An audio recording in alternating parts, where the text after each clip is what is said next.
Hold on tight for the next hour. You're entering into a place, a zone called the alternative to the alternative media. It's a place, a special place where even truth seekers fear to tread. All right, people, let's move like we've got a purpose. Affirmative. Okay, glad you're back on the Investigative Journal on this Friday before the Labor Day holiday. I'm sure everybody's got something big planned, and I've got something big planned for you today. I picked out 3 stories, and then I want you to pick one. How am I going to know, though, what you're picking? So I'm going to have to pick one. I think I'll just flip a coin. And I picked 3 stories out today, and I'm going to talk about one first, then, of course, the second one and the third one, and I doubt if I'll get through them all, but what can you do? You're under time constraints. We only have an hour today, and I'm going to first discount stories. You know, it's kind of like life. How do you know what you want to do in life? Usually it's a process of elimination. I'm not good at this, I'm not good at this, but I can do this. So it's the same thing here. So we're going to rule out anything that has to do with Trump and the follies of Washington, D.C., that Hegelian dialectic story where the left and the right supposedly are fighting against each other tooth and nail to get their view of America out to the public, and that's the way it is. We have, of course, the Trump people who believe in America first, then we have the new Socialist Democratic Party who believe in globalism. I believe both of them work together for the goal of globalism and a one-world government, a one-world order, which is coming to everyone. Just look at what's going on in China. So we're going to forget about everything in the government today. We're going to forget almost about everything in the Vatican-led New World Order. I talk about that all the time. Frankly, I don't feel like talking about it on Friday today, but there's a little bit involvement in one of the stories, not much. And probably behind the scenes they're involved in all of it. But we'll just cover it from a more, we'll gloss over it, so to speak. Okay, so the 3 stories that I picked out were this. And what do you think is more important? Okay, one is the government preparing us for global war. Is it on the table? And of course, you're not invited at the table where they're planning it. Or 2, what's your thoughts about the way the earth is shaped, what we live on? And isn't it sad that we can't believe really anybody regarding how the earth is formed? Many people say it's a globe spinning around the sun. Others say we don't move and it's a globe, a sphere. And then others say the earth is flat. Then there's a number of different versions of the flat earth. But it's kind of interesting because remember what Aldous Huxley said. He said that our belief systems occur because we're conditioned to believe certain things. And that is true to an extent, isn't it? You're conditioned to believe certain things from hearing about them from the time you're in school, like the heliocentric globe Earth. You're conditioned to believe in a certain religion from the time you're a child. And that's interesting. If I grew up as a Buddhist in a Buddhist country, I wouldn't believe in the Bible, would I? And then if I grew up a devout Christian, I wouldn't believe in Buddhism until maybe I had a shift in my belief system. How does that occur? Well, the Hindus say that you cannot believe something until you disbelieve it, and that it's like a circle, a constant circle. So you go full circle. I disbelieve in God, and then I go full circle and I believe in Him. Or I believe in God and I go full circle and I disbelieve in Him and become an atheist. And so we'll talk about that a little bit. And then the third subject is this interesting story that's always overlooked regarding American atheists. And I was just watching a Netflix movie that came out on Madalyn Murray O'Hair, the founder of the American Atheist Society, who met a grisly death. And I'm going to maybe do a little bit on that. But the question becomes, was she connected with the Jesuits at all? That's never covered. I checked and I checked and I checked. Couldn't find anything. But it makes a lot of sense to me because they're always playing that game of creating this kind of organization in order to pit the Christians against Madalyn Murray O'Hair and the American Atheists. And boy, she was considered to be the most hated woman in America. And I couldn't find anything on that yet. But I did find something interesting about her story. And that is, boy, she made millions and millions of dollars. And that was all money that was put into offshore accounts. And the IRS never got onto her, even before, many, many years this was going on before she was killed. And there's a Netflix movie about that. I'll talk a little bit about that, but I always wondered why she would be able to get away with that. Wouldn't they be watching her closely? So I was thinking that the money laundering and all the money that she had in these offshore accounts, she was being protected. The IRS was not looking into her. Don't you think they should look into this organization? She was getting donations, millions and millions of dollars. Where did it come from? Why wasn't there closer attention to her finances when, in fact, the IRS, even during the Obama administration, was targeting Christian organizations? And we've seen that here on my show many times, Christian groups being targeted by the IRS. And it's interesting because that gives me an idea that she was protected. And we know the IRS is nothing more than the Pope's collection agency. So that's an interesting story. But let's get back quickly. Now, I guess it wouldn't matter if you look at this, any of these stories, if there was a global war tomorrow. So many people will say, well, that's the most important story. But then again, since there isn't a global war, don't we want to get into these other stories? So what's more important? The story about the atheists? Now, I like that story from the aspect of whether the Jesuits were connected, and did they use this, and was this another Hegelian dialectic to really pit Christianity against atheism in America? What did it have? What happened? She took a case to the Supreme Court and outlawed saying prayers, outlawing the Bible and saying prayers in public schools. Now, if you want a strict interpretation of that, when you have a difference between public education and private education, when you go to public school, you're going to meet a lot of people from a lot of different backgrounds. Buddhists, Hindus, Muslims, Christians, Catholics, what else? Atheists, agnostics. And is it right to force a kid to say a prayer when he's not a Christian? I believe in public schools that everyone should be treated fairly and not one group over another. So, if you basically want prayers, or you're a Protestant, there are Protestant schools. You can homeschool. If you want your child brought up as a Catholic, there are Catholic schools, and so on and so forth. So, in a sense, public schools should be fair to all, is my idea.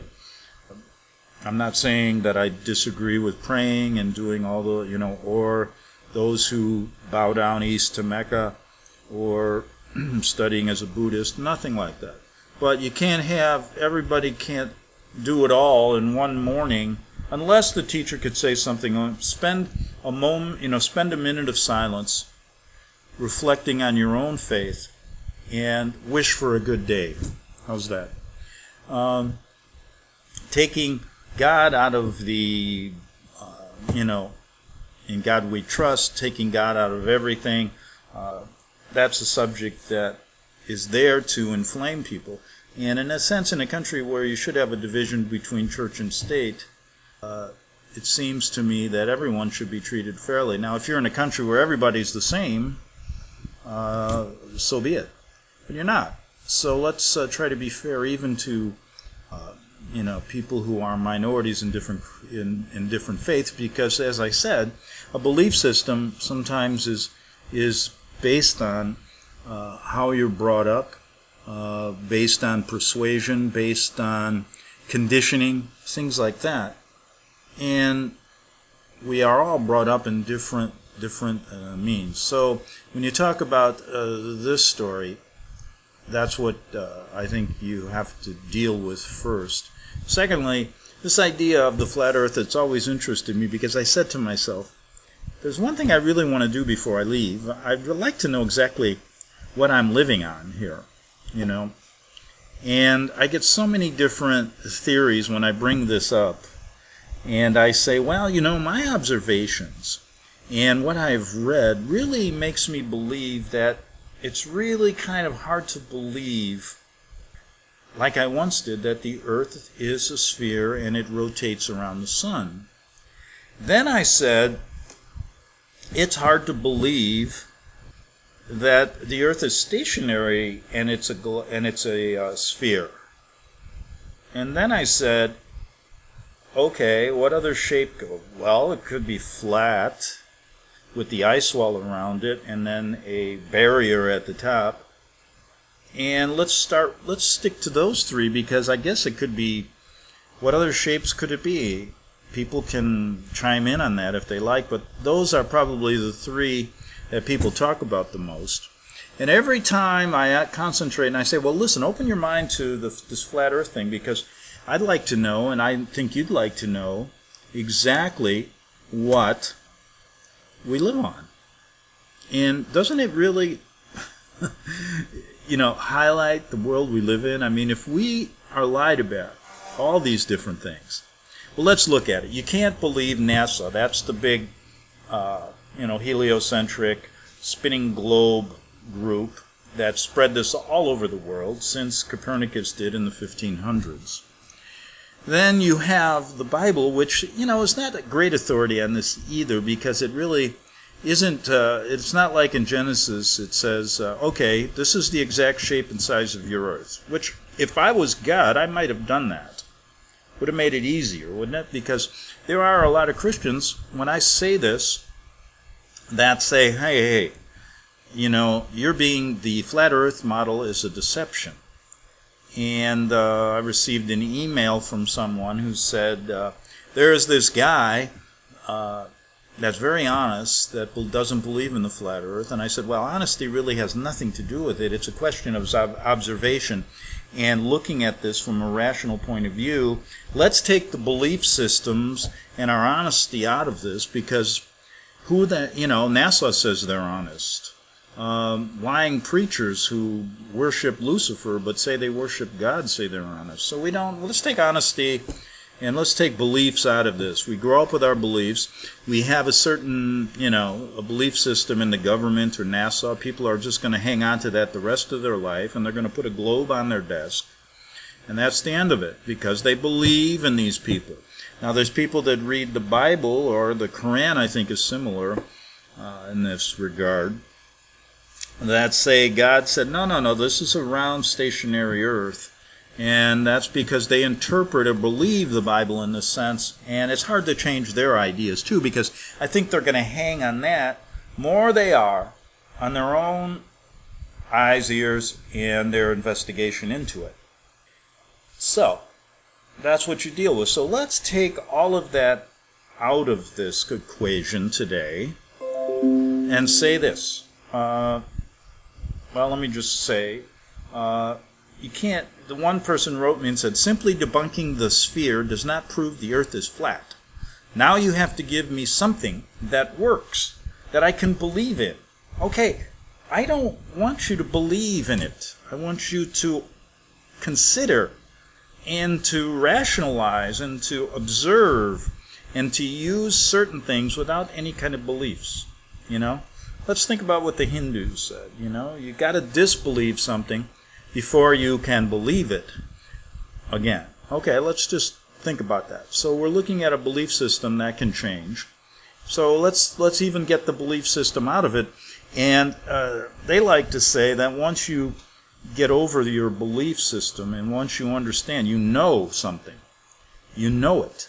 It's like, you don't have to believe in a tree, do you? No. I see it. I know it's a tree. You don't have to believe when you look at a flower, a rose, that I don't believe in the rose. I know it's a rose.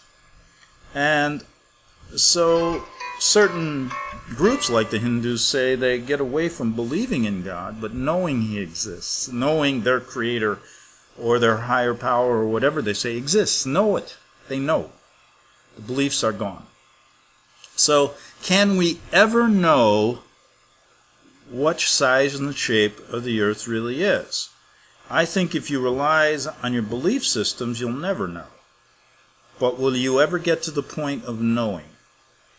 That question is difficult because most of us don't have the resources to really figure this out. But we do have a way of getting closer to what we consider, for example, when you die, is it important to know what the size and shape of the earth is? No, I mean, you can die with the wrong conception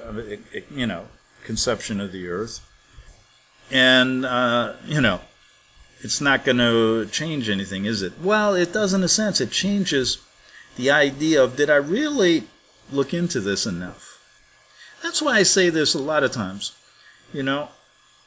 I like looking at subjects like, even if I talk about atheism, from a point of view of how does a person come to this conclusion? How does a person come to this conclusion that the Bible is the Word of God and not something else? How do they do this? And that's always interested me, because I think by looking at this, you begin to think in a way that opens your mind a little bit to everyone. I mean, there's nothing wrong with a spirited discussion with people who have different ideas about things. It's important to understand, though, that you're not here to convince anybody. At least that's the way I look at it. I don't know that I'd ever make a great evangelist for this reason, because I'm not interested too much in changing somebody's beliefs. I'm interested in observing them and understanding how they got to that point, and can they ever change? And if so, why? The facts behind it. And so that's the principle I think I use with this subject. And I find it interesting. A person asked me, now prove the earth is flat. Show me a model that honestly works. Now, how? I mean, I'm not a expert in this, but I can tell you that the one way we could do it is by having the resources and the time to basically head in one direction and see how far we go. All right? I mean, we could figure it out if we wanted to, and we do it through observation, through using techniques of navigation that the old navigators used, by looking, it's an interesting way to prove something. And that's basically seeing it, proving it, seeing it for yourself, understanding it for yourself. But since most 99.9% of us will never get that opportunity, or never get the opportunity to go up in a rocket that'll hit the dome, if there is a dome above us, which many believe there is, and there's some proof about that by people who've sent, during the old Cold War days, they were sending up rockets, both Russia and America, that were trying to pierce that, I believe. Now there we go with beliefs. I don't believe, that's what they said, and that's what people think happened. So, yeah, if we go up in a rocket and see how far we go, and do we hit something at the top, that would say that, hey, there's something. I don't think that the scientific things we've been told actually are something that we should rely on. So anyway, here we go. I said there were 3 stories that are most important. One, are we going to get into a global war? 2, what about the truth behind how the American Atheist Society was formed, and Madalyn Murray O'Hair, the most hated woman in America, and that whole story. And then I'm starting to talk here about the size and shape of the earth. So I guess I'm really doing this first because I want to get it over with before the war breaks out and we won't have time to do it. And secondly, Madalyn Murray O'Hair and the Atheist, I want to do a little bit more work on that and bring that to you maybe in depth next week, because there's some interesting facts here that need to be told. So let's look at my friend here who asked me to do this. I think one of the best ways to do this, I've always wondered about gravity. And if gravity doesn't exist, as we're told, then both the heliocentric spinning Earth around the Sun and the stationary globe Earth does not work at all, because it doesn't take one to think. There's no, if gravity doesn't exist, wouldn't we just fall off if we were on the bottom of the Earth? Or if you're on the curvature? Wouldn't water just roll off? Yeah. I mean, that's common sense. I mean, water finds the lowest. Put water on a curved desk or something, it always finds the lowest point, does it? Why shouldn't it find the lowest point on, a globe or a spherical Earth, whether it's stationary or moving? So I think gravity is a key element here. Now, I think we should think, is gravity true or is it a lie? But you know this. If you fill a balloon with helium, something that's lighter than nitrogen, oxygen, and other elements which compose the air around it, the balloon immediately does what? It goes up. Now, if you fill a balloon with hydrogen, a substance even lighter than helium, what happens? The balloon even goes up faster. But if you blow a petal of a rose or a dandelion or something like that out of your hand, a substance that is barely heavier than the air, it will float away and slowly but eventually fall to the ground. Now, if you take a rock or a heavy object, such as an anvil or something that's a lot heavier than air, what does it do? It will quickly and directly fall on your foot and you'll have a broken toe, right? Right to the ground it goes. I don't care how high you're on. Now, this, to me, you have to ask yourself, does this have anything to do or absolutely nothing to do with gravity? Many people say that it has absolutely nothing to do because gravity is a lie. Okay? And now people are going, oh my God, how can he say that? That's what the whole principle of everything is based on. Well, let's look into it a little deeper. Let's debunk one thing. I can't argue this fact, and we can't do this, because somebody once emailed me on this subject a long time ago and said, well, God can do anything. He can suspend water on a globe, he can do anything. Yeah, that's correct. That's correct. However, it's something that I have to basically stay away from, because this explanation that God can do it all will end all debate. And you'll just not look into anything deeper because you'll just say something like, well, God decided it. I mean, this kind of idea, to me, I think God wanted creatures that, people like us and everyone because we have developed brains, to use them, not to just say, well, God deemed it right. For example, somebody kills somebody, well, God's will. No, we're going to stay away from that. The fact that things rise up, let me see how much time, don't want to run out of time. I'm out of time. Back in 3 minutes on the Investigative Journal.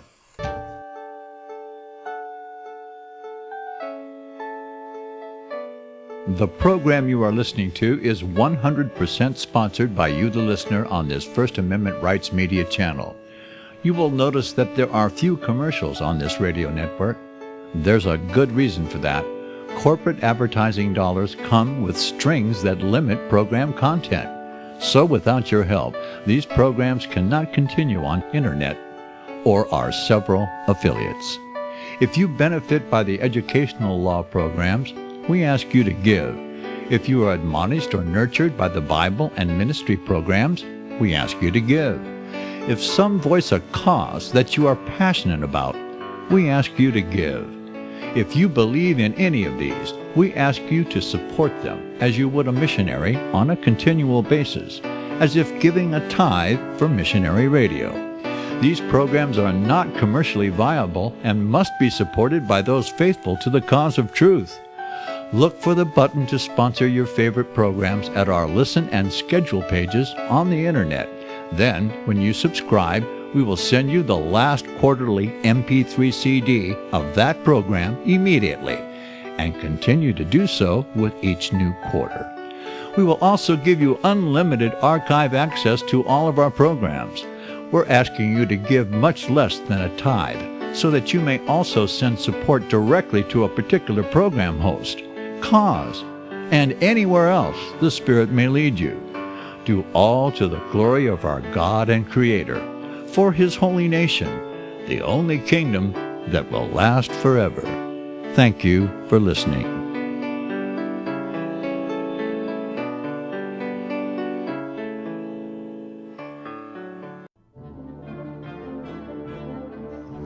Visit crosstheborder.org, CROSS, crosstheborder.org, to get your print, EPUB, or PDF version of Nicholas Arthur's new book titled When the Third Temple is Built. That's crosstheborder.org.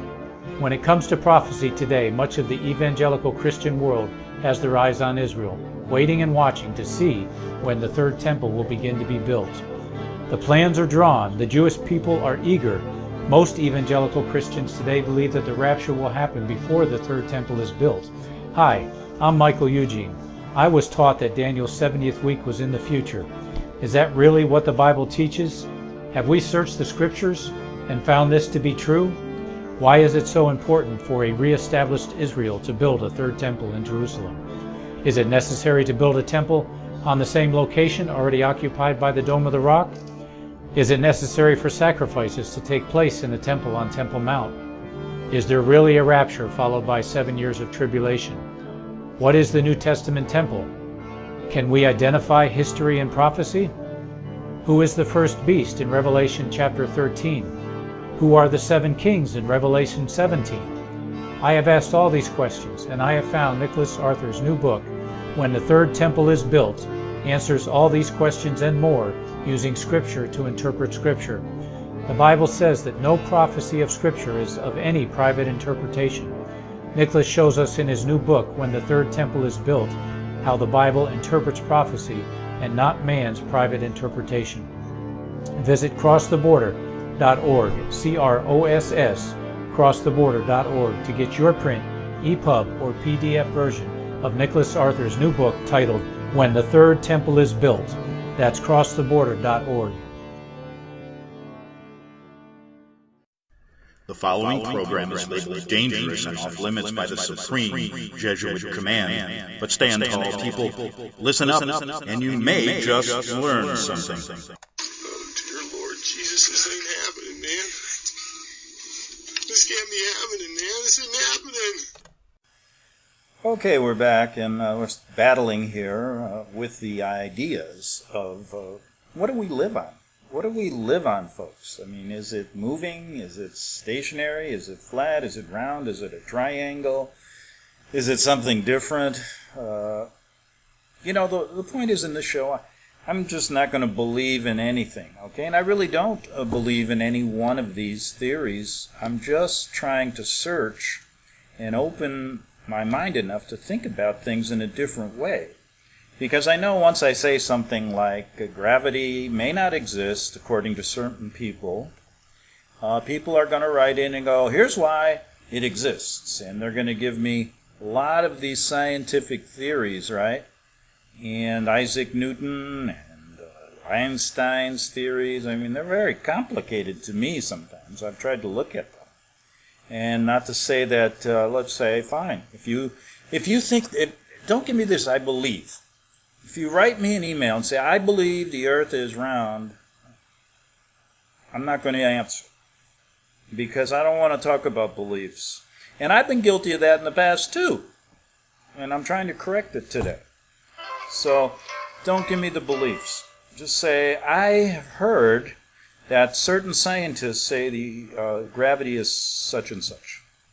But the question then is now, with those little examples I gave, let me give you another one. Without talking about being a smart scientist, just observable, just certain things. How many things can you think of that kind of, are mystifying in a sense? To me, this idea of gravity holding millions of gallons, billions of gallons of water, heavy, to the earth, doesn't that give you this idea that everything should be sucked down to the ground? Then how come a bird can fly? Shouldn't he be sucked right down? I mean, I was watching some gulls out in the ocean today, they'd be kind of suspended in animation. They're not flying, they're just hovering, right? How come the gravity doesn't suck them down? But it can hold all the billions of gallons of water and all this stuff to the earth. Supposedly can hold you too, but this bird seems to be anti-gravity proof or something. Okay. The fact that lighter things rise up and heavier things fall down could be simply a natural property of weight, right? That's very different from gravity, isn't it? Gravity is a hypothetical. And that's really what it is. Magnetic-like force possessed by large masses of things, which Isaac Newton needed to help explain to get his heliocentric theory of the universe into people's minds, schools, and into globes all over the place. Right? Now, Lady Blount, I found this quote from Clarion's Science versus God's Truth. She wrote that. On page 40, she said, most people in England have either read or heard that Sir Isaac Newton's theory of gravitation was originated by his seeing an apple fall to the earth from a tree in his garden. Persons gifted with ordinary common sense would say that the apple fell down to the earth because, bulk for bulk, it was heavier than the surrounding air. But if instead of the apple a fluffy feather had been detached from the tree, a breeze would have probably have sent the feather floating away, and the feather would not reach the earth until the surrounding air became so still that by virtue of its own density, the feather's density, the feather would fall to the ground. Okay. Now, pulling this from another book, Wilbur Voliva, a famous flat earther. Yes, there's been people in the past that call themselves that. In the early 20th century. So we don't have to go back to the cavemen to think about this. Gave lectures all over America against Newtonian astronomy.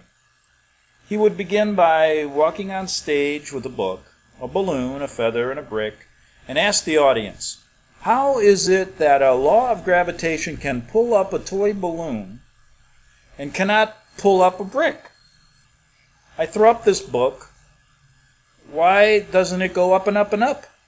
That book went up as far as the force behind it forced it to, and it fell because it was heavier than the air, and that is the only reason. I cut the string of the toy balloon, it rises, gets to a certain height, and then it begins to settle. That's one without helium, okay?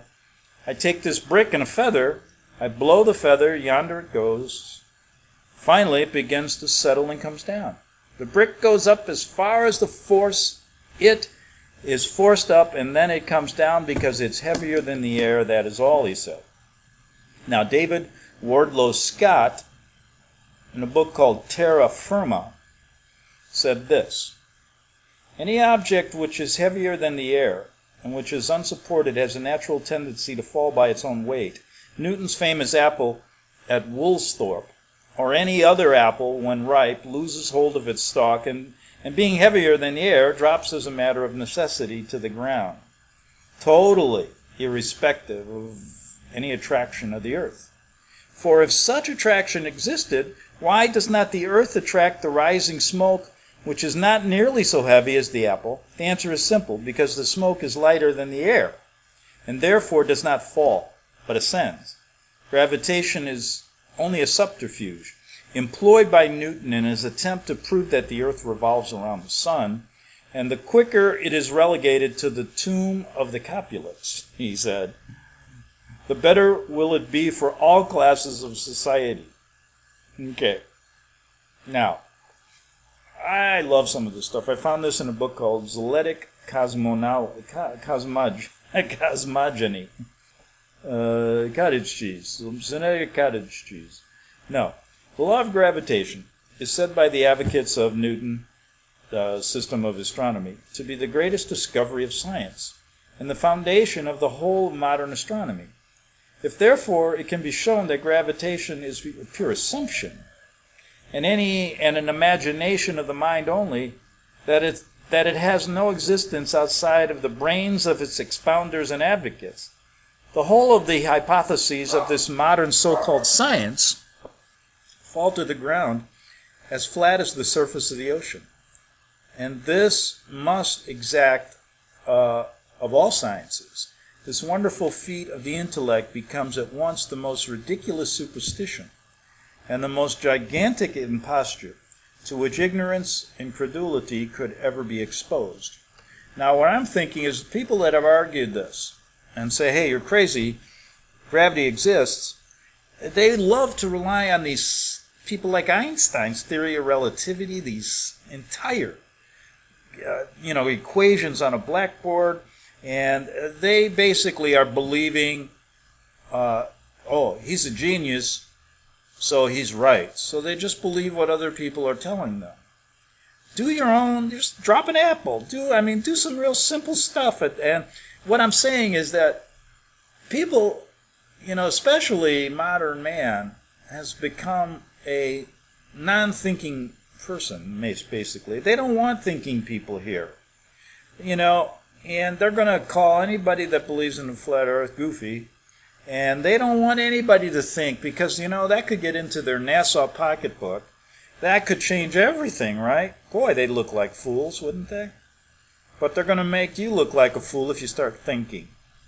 So they want you to believe Einstein, Newton, and all these people, because it sounds good. It's a good hypothetical model, and boy, I'm telling you, if you disagree, my goodness, will they come down on you. So you got Einstein's theory of relativity and the entire heliocentric model of the universe upon Newton's law of gravity.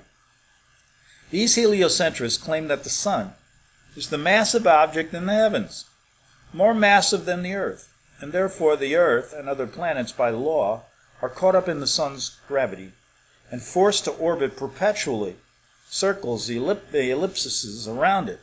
They claim that gravity also somehow allows people, buildings, the oceans, and all of nature to exist on the underside of their ball earth without falling off. And I guess people who believe in the Bible stating that the earth is a sphere have to believe in gravity as well. Or is there something I'm missing? So I guess all of you that are thinking about this, do a little observation yourself. You'll say, well, yeah, that does make sense, but Jesus, it can't be that way. Look at these geniuses telling me. And so they rely on these, like a blackboard full of x squared minus b squared equals x2g squared. And really, they confuse you. They confuse you into believing them. And because we have so many non-thinking people in in these modern man has become more or less, they're on the way to being a robot.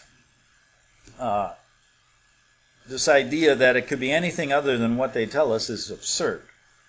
Now, even if gravity did exist, okay, why would it cause both planets to orbit the sun and asked to stick to the earth.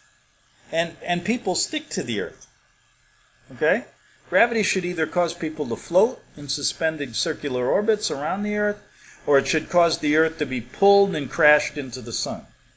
What sort of magic is gravity that it can glue people's feet to the ball earth, and glue everything, glue everything like the oceans, while causing Earth to itself revolve ellipses around the sun? The two effects are very different, yet the same cause is attributed to both. Okay, here's an example I found from N. Crossland, New Principia, a book. Take the case of a shot propelled from a cannon. By the force of the explosion and the influence of the reputed action of gravitation, the shot forms a parabolic curve and finally falls to the earth. Here we may ask why. If the forces are the same vis-a-vis direct impulse and gravitation, does not the shot from an orbit like that of a planet and revolve around the earth? The Newtonian may reply, because the impulse which propelled the shot is temporary, and the impulse which propelled the planet is permanent. Precisely so, but why is the impulse permanent in the case of a planet revolving around the sun? What is the cause of permanence, he asks. Well, in Sun, Moon, and Stars, page 27, a man by the name of, I believe it's a man, it's A. Gebaron, maybe it's a woman, maybe it's a gender neutral, neither man or woman. Yeah, isn't that a crazy theory going around? You know, there's a couple, just to get off here on this gender, maybe I should do a show on gender neutral, or at least a 5-minute comedy routine on it. But gender neutral is now very, very important to a lot of millennial parents and people growing up in a world where they're looking back at modern, the old generations and generations that have gone for hundreds of years and say, you were crazy to just think they're only men and women. That is not right. Gender neutral. Well, they start out by only doing this. We're not going to make sure a boy's room is blue, or we buy blue baby clothes. We're not going to buy pink baby clothes for a girl, because we're not sure what he is, or she is. We're not sane. So it starts with that, and it gets completely crazy after that. There's a couple in Toronto. The baby, the child is like 3 years old, but they have not yet distinguished if it's a boy or a girl. This on any kind of records or documents or anything, and they're not referring to him to their friends or anything as a boy or a girl. They're going to let the boy or girl decide for the boy or girl's self, and they're claiming this child is gender neutral now. Oh boy, I'm telling you, now you know why I'm doing stories on the flat earth. Those would drive me crazy. But anyway, let's look at this idea. Mr. Gebaron here said in Sun and Moon and Stars, if the sun is pulling with such power at the earth and all her sister planets, why do they not fall down upon him? Okay? Furthermore, this magnetic-like attraction of massive objects gravity is purported to have can be found nowhere in the natural world. There's no example in nature of a massive sphere or any other shaped object which by virtue of its mass alone causes smaller objects to stick to or orbit around it. There's nothing on Earth massive enough that it can be shown to cause even a dusty bunny to stick to the orbit around it. Try spinning a wet tennis ball or any other spherical object with smaller things placed on its surface, and you will find that everything falls or flies off. Nothing sticks to or orbits it. To claim the existence of a physical law without a single practical evidentiary example is nothing more than hearsay, right? Not science. And I got that quote from a place called Flat Earth 101. And it also says this, that bodies in some instances are seen to approach each other is a fact, but that their mutual approach is due to an attraction or pulling process on the part of these bodies is, after all, a mere theory. hypotheses may be sometimes admissible, but when, this is coming from Lady Blount on Albert Smith and the Zetetic Astronomy, but when they are invented to support other hypotheses, they are not only to be doubted, but discredited and discarded. The hypothesis of a universal force called gravitation is based upon and was indeed invented with a view to support other hypotheses, namely that the earth and the sea together make up a vast globe, while whirling away through space and therefore needing some force or forces to guide it in its mad career, and so control it as to make it conform to what is called its annual orbit around the sun. The theory, first of all, makes the earth to be a globe, then not a perfect globe, but an oblate spheroid, flattened at the poles, then more oblate, until it was in danger of becoming so flattened that it would be like a cheese.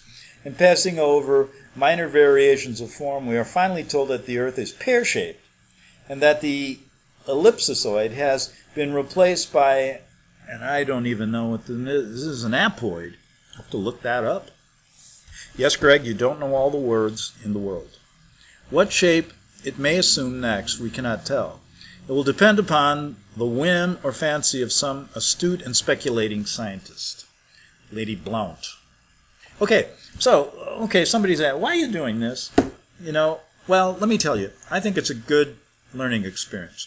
Because if you can get to a point of not believing NASA and Newton and getting away from beliefs and saying, boy, some of this stuff doesn't make sense, it's gonna really kind of trickle down to many other things in the world that you may have gotten the wrong impression of.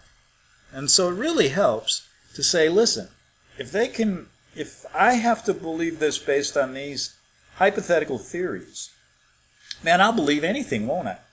And they got me.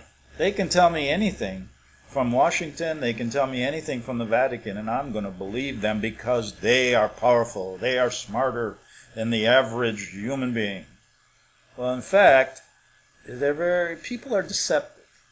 And so that's why I say, before you start saying, I believe this, I believe that, have a good look at a lot of things, okay? And try to use a little bit of observation instead of persuasion, so to speak, all right? Okay, how much time do I got? Oh, only about 5 minutes. Boy, how time flies when you're having fun, right? So, we are really getting deep into this theory of gravity, right?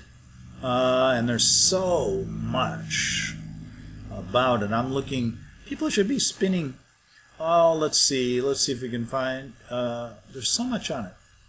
I could read and read and read, but let's look at something here.